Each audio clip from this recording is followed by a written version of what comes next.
Merci. Monsieur Thierry Benoît pour 5 minutes.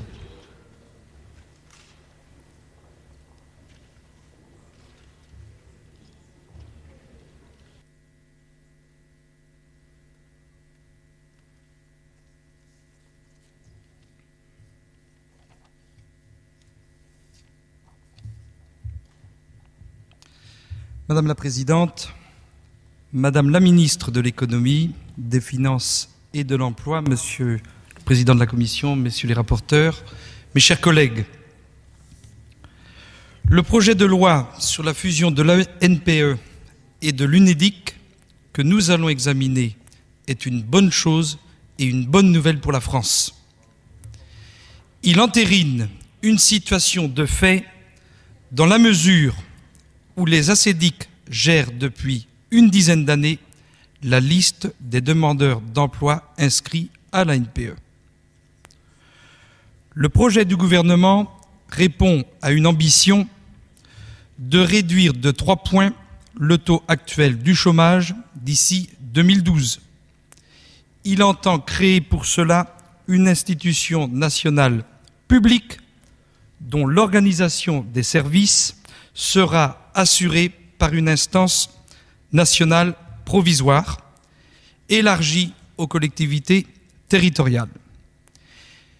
Il va sans dire que cette instance assurera un rôle primordial dans le rapprochement de 2 structures aussi distinctes que l'ANPE et l'UNEDIC.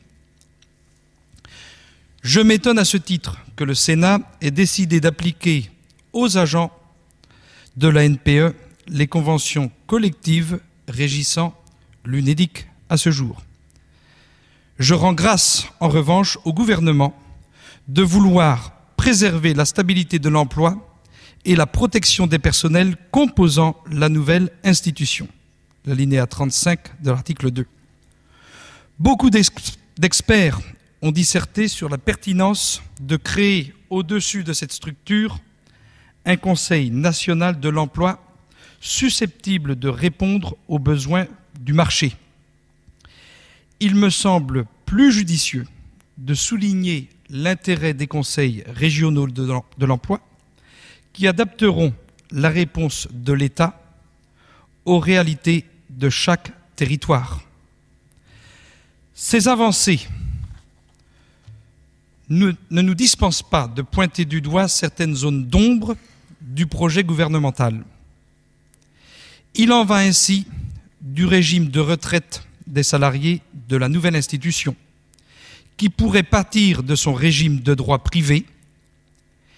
Il est légitime de s'interroger également sur l'intérêt de confier le recouvrement des cotisations d'assurance chômage à l'URSSAF dans le cadre d'une simplification administrative.